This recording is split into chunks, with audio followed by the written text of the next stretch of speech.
Друзья ютуберы, привет! Да, знаю, что вы ждали, и поэтому я вот тут появился. Конечно, предпоследнее видео у меня вышло с опозданием на один день, потому что наша великая платформа решила, что у меня в контенте достаточно, собственно, контента, связанного с защитой прав, и почему бы не поднасрать мне и, собственно, не заблокировать к хуям мое видео. Но все же, опоздав на целый день и проебав график, я его все-таки выложил. Также стараюсь выложить и это видео. А вы в обмен на мое усердие и любовь к вам не забывайте подписываться, ставить лайки и комментировать. Или главное, просто посмотрите видео полностью и насрать на все эти вещи, которые я назвал недавно. Это краткий пересказ сериала «Клан Сопрано». 3-й сезон, 10-я серия. Приятного просмотра. Босс семьи сказал, будешь Санта-Клаусом. Значит, ты Санта-Клаус. Так что завали ебало.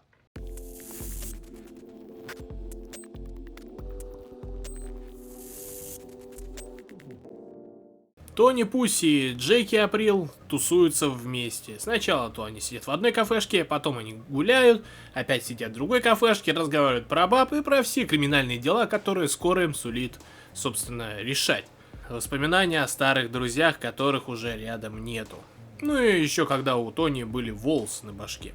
В реальности он вспоминает то же самое место из воспоминаний, где он стоит. Но тут уже стоит Поли, который спрашивает: «Да ты чё, о чем думаешь?» Я говорю: «О Пусе». И показывает на море. Поли говорит, что если бы этот мудак был бы жив, он бы ёбнул его еще раз. Потому что он был стукачом, да и человеком был как куском говна. Хотя он был и другом, но друзья, кто-то говорит, не выбирает, кто-то выбирает. Но все же другом, да, он был хорошим. Но человеком как кусок говна. И говорит, что скоро будет Новый год, или точнее Рождество. Там у американцев это вообще непонятно, как все происходит.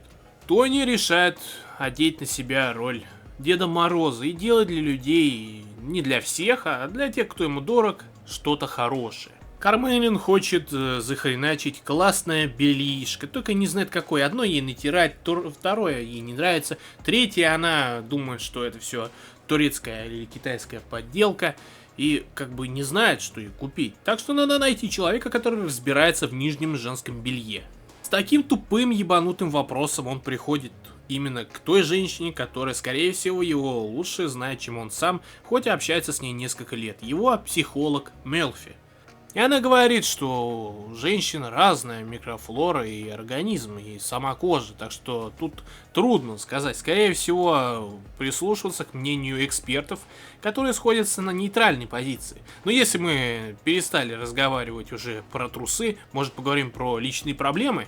Да, как бы проблем особо нету. Сознание не теряю, прозок уже давно не пью, и вроде бы все нормально. Вот, только что-то на душе не так. Наверное, из-за того, что скоро праздник, и что-то как-то, да не так. Он приходит к своей сестре, которая сидит с Недо Рейденом, который вроде бы что-то пишет, но вроде бы что-то и не пишет. На кухне насрата, везде немытая грязная посуда, везде воняет, может скоро будут тараканы, и это вроде бы дом его матери. По-другому, это дом даже ее, как бы матери, они же брат и сестра. Она устроила здесь свинарник и полная говнянь. Но у нее нет настроения, потому что скоро Новый год, и Тони доебывает ее вопросом, что тебе сделать. Она не может забыть того русского, который ее отпиздил, потому что она сперла ногу, как бы искусственную ногу, у той русской, как бы безногой бабы. И Тони решает записать и найти его. У себя на базе они начинают разрыхлять свои новогодние, получается, рождественские вещи. И друг находит костюм Санта-Клауса или Деда Мороза, хер его знает. Они находят и вспоминают, что Деда Мороза-то у них нету. Он исчез, Пусси-то исчез. Вот. А Тони это понимает, что вот в чем дело. Пусси-то не будет, как бы здесь. Это единственный Новый год или Рождество, где его нету, а костюм-то есть, и надо искать ему, блядь, замену. Он приезжает к своему русскому другу Николаю. Кто бы, блядь, сомневался, хорошо не Ивану. А, тут еще есть и Иван, скорее всего, либо Виктор, который бухает, но он бывший спецназовец, а спецназовцев бывших не бывает, он просто 2 компании чеченские прошел, так что ему вообще похуй на все. Он просто бухает и хочет забыть, что было. Через своего друга Николая он хочет узнать про того самого русского. Ведь русский знает, где работает другой русский. И как бы Николай говорит, что он ёбнет этого русского, даже если он его земляк. Потому что хорошие люди должны общаться с хорошими людьми. И неважно, какой национальности ты как бы относишься. И Тони хочет сам решить вопрос именно с этим русским. Ты, главное, найди его. Из-за того, что там было много-много-много-много сисек, и я не могу это показать по ютубским правилам, Данте снится сон, где, кстати, эти, собственно, и были, и у него кто-то спер сыр. Он начинает искать этот сыр и находит Пусси, который застрял в мышеловке. Данте мучает один вопрос: когда этот пидор стал стукачом? Скорее всего, это была когда встреча из бока, когда он задержался еще давным-давно, когда все были немного молодые, а Джуниор был настолько же стар, когда он еще имел какой-то вес, и все вроде были бы не особо при своих делах, но занимались одним и тем же делом. Пусси должен был встретиться с Джуниором, но Пусси опоздал, он куда-то пропал, конечно. Потом он появился, когда Джуниор уже свалил. И прикол в том, что он это все сослал на то, что как бы долбил бабу, и вроде бы все, как бы у ее матери там какая-то проблема была, и все, вот и все. И тогда это все схавали. Очень плохие ребята сидят и кайфуют, потому что смотрят на классную жопу и на классные сиськи. Они принадлежат жене Бука, которая подходит и говорит, что рядом сидят ФБРовцы. Но это шутка. Как бы настроение у нее все равно подавленное, и испорченное, и какое-то непонятное. В общем, Тони начинает это напрягать, и он не понимает, что происходит. А жена Бука говорит, что задолбали эти бандиты жрать у них там за полсчета, и даже иногда и вообще не платить. А Тони звонит его русский друг и говорит адрес того усато-бородатого, который отпиздил его сестру. Он берет самого классного персонажа Фурио, делают супер маскировку, чтобы их не различить под праздник, и уже увозят русского погулять. Тони приходит домой и хочет тихо лечь спать. Но Кармела, блядь, просыпается, включает свет и начинает долбить мозги. Он хочет как бы погасить свет и посмотреть новогодний фильм и уснуть, потому что он устал, много работы будет, и много было работы сделано совсем недавно. Но вопрос глобального масштаба не решен. Кто будет Санта-Клаусом? Кто будет тем самым полуфилом, который носит большое пузо в красном костюме? Пусси был самым лучшим Дедом Морозом, хоть оказался пидором. Но хоть был он самым лучшим в этот праздник. Тем не менее, приходит Бакальери. И по уровню пуза, как бы все понимают, что все, мы его нашли. Он говорит, я не хочу. Но Поли говорит, что никого не ебешь, ты хочешь. Если босс сказал, что ты будешь Санта-Клаусом, ты будешь Санта-Клаусом. Если что, мы тебе поможем, и не выебывайся. Умывая посуду, как она думает, без воды, она видит по телевизору, что русского отпиздили и чуть не засунули что-то в жопу. Но, в принципе, она понимает, что брат наконец-то за нее вписался. Ну, не считая того момента, когда она убила Ричи, а он тоже за нее вписался и избавился от тела и отправил ее погулять на какое-то время. Мэдоу сидит и спрашивает, какое лучше под Новый год перед, собственно, поркой одевать белье, или вообще его не одевать. А сама Кармела говорит, заткнись, не порти мне настроение, потому что сейчас праздник, и не надо мне его портить, я прибуханная, могу сорваться.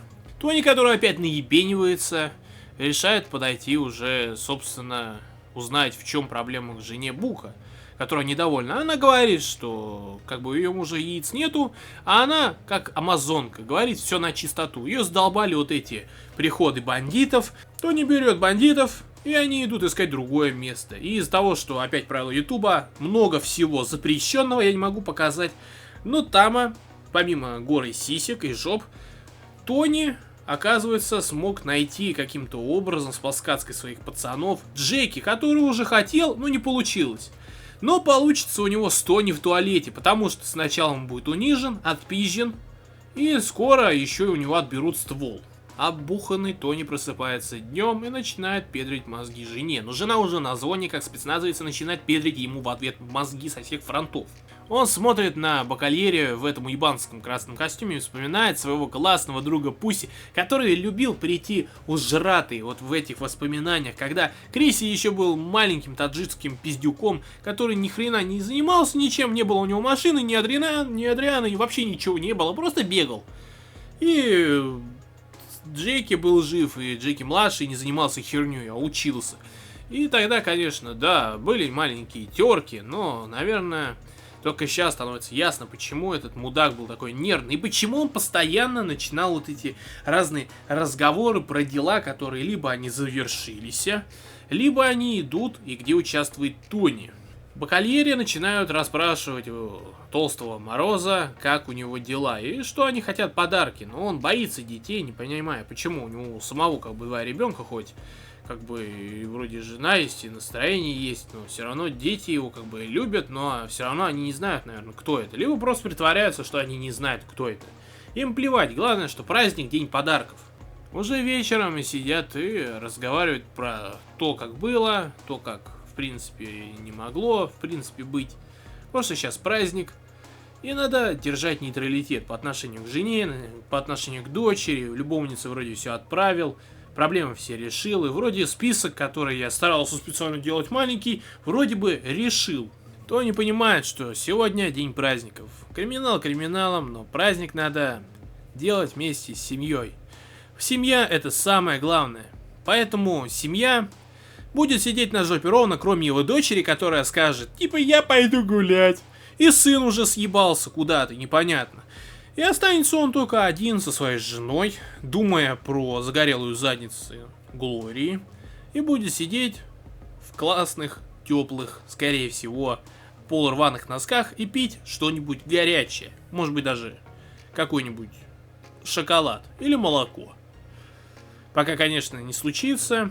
И будет он кайфовать, смотреть какие-нибудь передачи. Главное, не смотреть русское телевидение.